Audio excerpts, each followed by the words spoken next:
Raise your hands. Kamari, how tough was fall camp playing through that injury, trying to work through it, and just how do you feel physically going into the second week? I would say fall camp was tough for me just because I was more so away from the game I love. I've never really had to, miss out on a lot of time and just not being out there and just watching all the guys go out there, battle the fall camp, fight hard, and go through those practices. I think that was more challenging than actually being injured for me. Kamari, to your left, offensively, people talk about finding a rhythm, right? Where the quarterback gets in the flow, the running backs find a hole, etc. What does it look like on your side of the ball in terms of finding its groove and being patient and, doing, the reps that need to be done where you guys feel confident things are going in the right direction? I would say for us as a defensive unit, us getting in the rhythm, we always say 3 and out takeaways. So, that's our rhythm. We want to get on the field, get off the field as fast as possible, try and get the ball off people. When you're going through practice during camp in a non-contact jersey, you're pretty, Coach Smart last camp said you're one of the best open field tacklers. That first hit, did it feel different Saturday? Was there an acclimation period, kind of like Zach was talking about, but for you personally? For me personally, when it comes to like hitting and tackling, I don't really have to acclimate because, that's just something that I used to do. So coming out of that black jersey, it was like a bird just let off me, just finally being able to let loose and play football the way that I've always played. Kamari, what did you think of the way the other corners played against UT Martin? Got a bunch of different guys involved, but what did you make of how they played? I think those guys played pretty well. I think we came out, we played fast and physical. I think we were technically sound. We have a lot of things to clean up, but I think that we played well and that we have a lot of things that we can build off of. I was going to ask you what things did y'all feel like you needed to get better on the first game? As a unit, we have a lot of things that we need to get better with. Just as a whole, we can just keep, just building off of each other and getting our communication and things of that nature back in order, and just really just find a way to, just be comfortable playing with each other.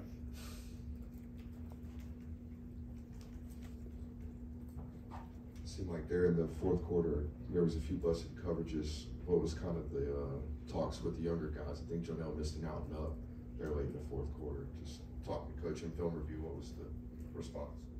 Mainly it's just really just seeing what you're supposed to see, especially whenever you get in the game and all the lights and stuff like that. Sometimes it gets hard just being able to, have eye control and discipline, but just mainly, seeing what you're supposed to see and just, just going back to what you practice all week, basically.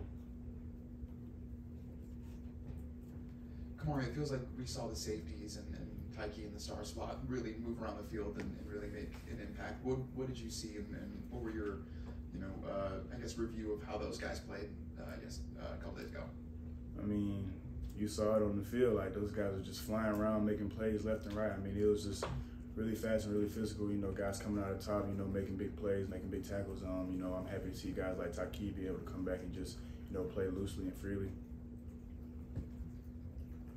Yeah, where have you seen Jalen Everett grow the most as he moves into his second year in his program and takes on a bigger role with Keely obviously leaving?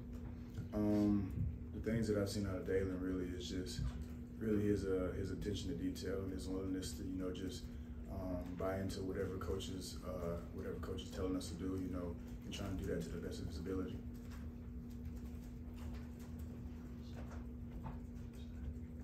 So when you came out of the game and you saw some of the younger guys go in, what was some of the communication you had with them just on the sidelines on things to look out for and what to improve on? I was really just, because a lot of, for a lot of young guys, that's their first game, and I remember my first game, how nervous I was, and how big of a moment it was for me. So I was just basically just telling them, just calm down. At the end of the day, it's just football. It's the same game that you've been playing since you were a little kid. Just go out there and really just have fun.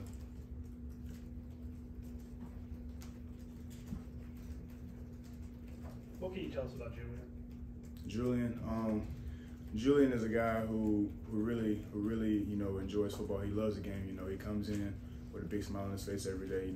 He loves to go to work, and he's just somebody who kind of brings like a little different energy to our group. So he's a great addition to our secondary for this season. I'm sure you had some time for film. So what do you tell AJ on a play like that UT Martin made? It looked like his coverage, I don't know, sometimes looks like you guys can be in perfect coverage. There's not much you can do. Do you just encourage a guy after that? And what did you think about that play? You know, it was a really tough play because, you know, just for him, you know, just for it being, you know, the way that it happened, you know, at the end of the game, you know, whenever we had a goose egg on the scoreboard, and just for it to happen to a player like that, you know. But it's just really like a next play mentality. You know, you go to the film room, you see what you could have done better. It's always like that one little thing that you could have done better. You could have moved your feet a little bit quicker, or you could have, you know, stepped a little bit faster, and you just learn from that, and then just keep moving forward. Yeah, Kamari, I spoke to you during SEC Media Day about your first interception against Vanderbilt. You said you weren't really supposed to be there.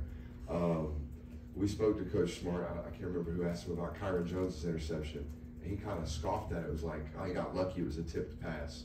What was that humbling moment for you, like when you got back to the media room or off to the sideline, and Coach kind of humbled you after a massive play as a freshman? It was definitely that Vanderbilt play. You know, I had the interception. And then, you know, everybody was happy and stuff. And then I got back to the sideline, and they were like, you know, what coverage were you playing? And I was like, I don't really remember. I got the interception, though. So it was definitely that Vanderbilt play.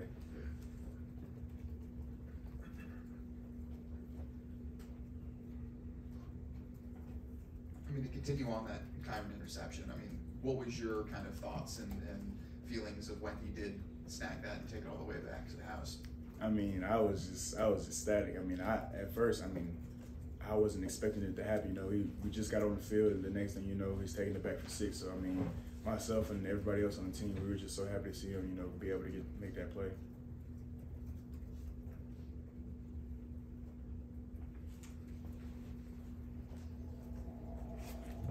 Yeah, you guys were originally supposed to be playing on the road at Oklahoma this week. What are some of the big differences between getting ready to go play in a hostile road environment compared to playing in a home game for you guys in terms of procedures, what you do, working through things like that? I wouldn't say that, you know, there's a big difference, honestly, because we prepare for every game like it's the biggest game, you know. So, you know, Coach Smart puts us in the most hostile situations every day at practice, whether it be, you know, the crowd noise in the indoor, or whether it's just, you know, special periods that we have to work on. So I wouldn't say it's a big difference because, you know, we treat every game like it's the biggest game of the year.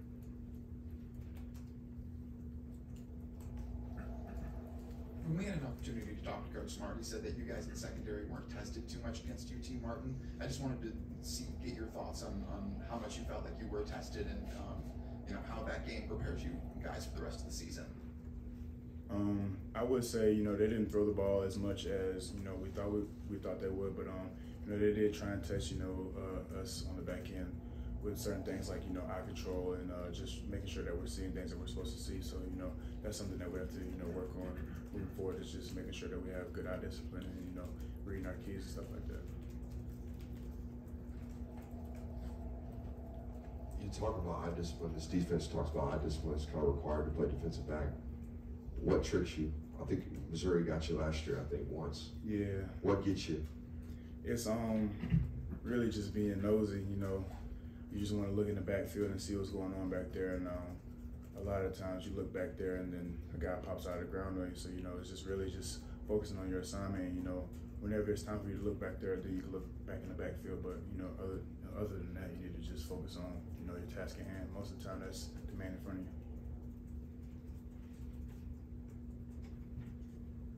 Any other questions?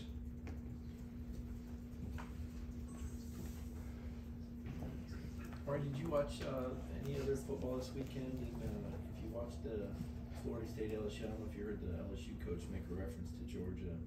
And he said they thought they were the 2-time champion Georgia Bulldogs. Did you hear that quote? Did you watch any of the football? You know, I watched a little bit of football, but I didn't hear that quote. I didn't catch that one. But I watched a little bit of the game last night. And I watched some of the highlights from the Kentucky-Ball State game, but that was about it.